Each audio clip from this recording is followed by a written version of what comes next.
I wanted to do a quick video of the two primary types of folding devices that are out there in the market today. The first type is, of course, the Surface Duo type. And the second more popular form factor these days is the Samsung Galaxy Fold series. Yeah, I know, I left out the Galaxy Flip, which technically is another foldable form factor, but hey, that's for another discussion, right? To be very clear, I'm not going into any kind of, this versus that comparison or a showdown style video. That's simply not me. That's not my style.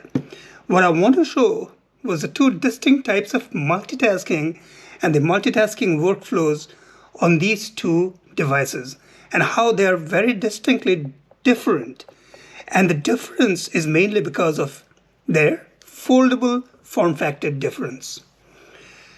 Now, to preface, I want to make it very clear. I use my Surface Duo as my main productivity device. All right? And I say very clearly it's my productivity device. I don't use it primarily as my phone. This is my primary productivity device. In the sense, I have a separate phone. So there you go. You all must be familiar with the main difference between the two. I will, of course, highlight that otherwise we will miss the critical difference between the devices, as well as why that matters to the multitasking workflow and how that is also so different between these two device categories. I'll start off with the Surface Duo. The Surface Duo is essentially a foldable in the sense it's two separate panes of glass divided by a very visible hinge between the two panes of glass.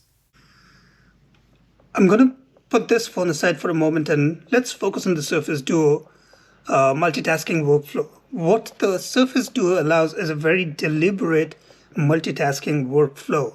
In the sense, you have two separate screens where you could do two entirely separate things. Well, there we go. So you have two separate screens which work independently of each other, right?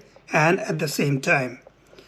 So that's how it's very uniquely and very deliberately allows multitasking across the two different screens. You can, of course, also what Microsoft calls spanning of an app to utilize one app across two screens together. It's rendered very well on the e-reader type of applications as that. You can use this as a book and see content spanning two separate pages very distinctly with a break in between for a reading workflow. Apart from this, there are other types of places where actually this comes in very handy, particularly with applications like Outlook. I'll go into my Outlook. With Outlook, what this allows you to see is you have your emails on one side, and then you can see on the other side the details of the email.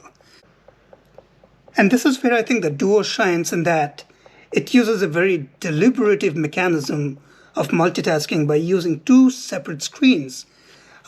Many have compared this to actually using two separate monitors, where we have our attention defined and divided between the two monitors which stay side by side. The mobile paradigm of that is the Surface Duo dual screen form factor. We'll move on to the Galaxy, which, as you can see, and I'm going to open this up again, is one single pane of glass. And you can now launch applications over here across the whole app. This, let me preface, is my wife's phone, so I'm not going to go too deep into all the applications, right? Again, privacy. I want to maintain that. But as you can see, this is something that I was just, playing around with. So this is the OneNote application spanned across there is no spanning really. I shouldn't be using that word spanned in this case. It is just one app on one screen. So how do we go about doing multitasking in that case? Where do I put my second app? Of course, this is allowed by the software. Unlike the Surface Duo, where we had two distinct screens and hence two deliberate panes of glass for multitasking for different apps. Over here, we can do multitasking via software-induced method by putting another app, forcibly beside one app. And I'm going to try that again over here. My workflow is still not as proficient, but I've been using this. I keep borrowing the phone from my wife, and I've been using this to see, how my apps work, right? And how the workflow works over here. So here you can have your OneNote. You can go through your OneNote and do different things, right? And on the other hand, this is where you can have another app. As you see, one of the most noticeable things, it's very two narrow screens. And that is something which really bothers me. I think a lot of people have commented about it. Like, it's too narrow for productive work. But again, hey, to each their own. One of the best things that I really would love to do is to turn this around and put it in this mode. And as you can see in this mode now, you've got two wider screen sets, right? Where it's much more readable. You've got more space. It isn't as long, but it is wider. And I just feel, the wider form factor gives it better readability to anything that's on the screen. This is a form factor which, if this phone folded in this way, well, it doesn't. It would have been great. I have to turn it around, fold it in this way, and it becomes a narrow and long device. It works for most of the people, obviously, because it's, again, one of the most popularly selling phones in the US, folding phones in the US. Let me preface that, right? And this is where I want to show a third device which actually captured this essence very well. And that is where we get our Oppo Fold. So on the Oppo Find N, it is again like the Samsung, one single pane of glass, right? And obviously over here, multitasking is also software driven, in the sense when I launch one app, as you can see, it includes the full screen of the app. Hey, look what we got here, one of those Windows phones, 950 XL. That was one of my favorite phones actually at one point of time. But anyway, let's not digress over here and harp back to the old days. Let's look forward. The way software-induced multitasking over here, they've done a very nice trick that, the Samsung really doesn't have that. I find it more intuitive. You just drag along the middle and it brings your desktop on one side. And now you can launch your other app on this side. And there you have multitasking. And if you realize what I just did over here, it looks a lot like the multitasking view that we had over here. Let me bring this up, right?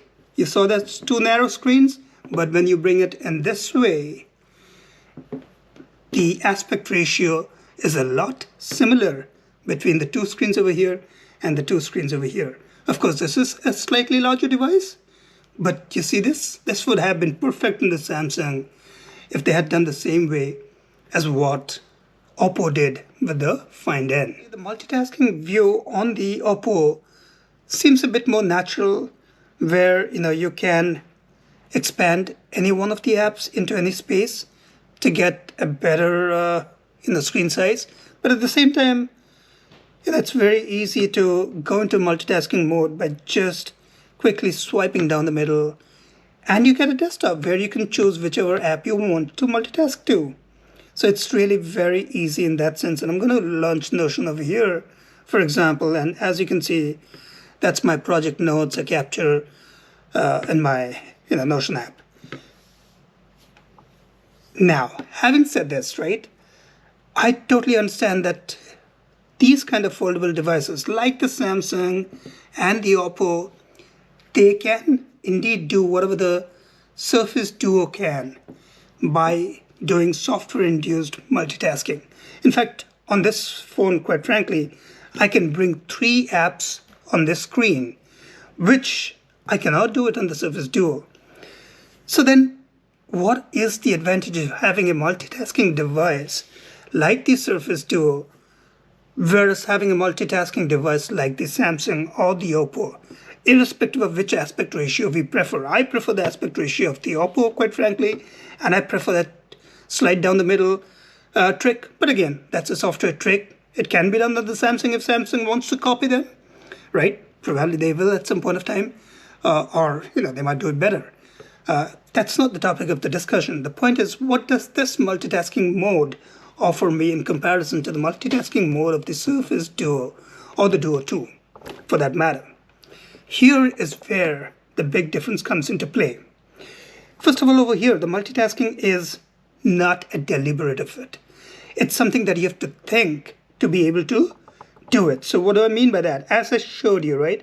And I'm going to open up the app again over here, OneNote, right? And now you have to very deliberately do some action of bringing a second app into the screen. There are other ways to do it. You can minimize that. Sorry, I just totally closed that. But you can minimize that over here. And you can now say, you know what? I want this app to multitask on one side. And there we go, right? So select a conversation from the, sorry, that didn't really work. But you get my point, right? You can easily multitask by bringing another app, putting it over there. You can actually bring in 3 apps and put it over there, right? And there we go. So you have 3 apps to be able to multitask across. Does that really help? So as you can see, it's something that you have to clearly think about doing what the actions are, where you want to place it, how do you want to divide it, and more importantly, is it really useful in the native way of multitasking? As you can see, with 3 apps, really, readability becomes a pain. I mean, yes, I have 3 apps on the screen. If I want in a pinch, is it productive, right? That's the main question. Secondly, you can see it's a little too compressed a space for my liking. Again, to each his own, right? The different people have different ways of working. And obviously, you work with the device that you have. Guys, I'm not going to say that this device is better than this or this is better than that. Each device has its pluses and minuses, and you get used to what you have. I mean, if I only had this and not this one, I would be used to this workflow. My wife is, of course. She uses this phone as a daily driver, including as a phone, as a camera, and as a, whatever productivity device that she has. I, on the other hand, prefer the Surface Duo.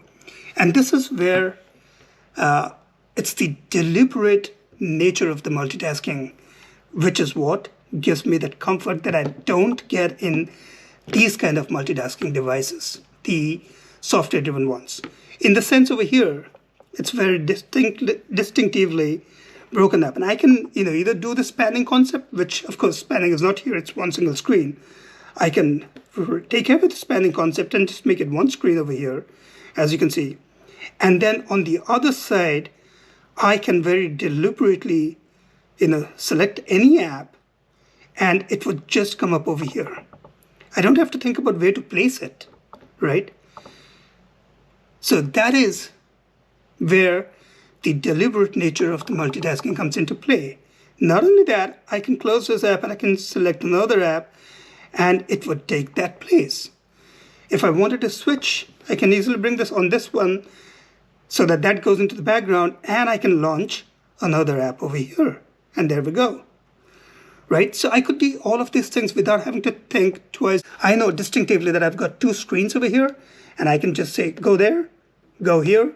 I want something else over here. And that's it. Right? It is native to the way you think about multitasking. It is deliberate. And that, to me, is the beauty of this Surface Foldable.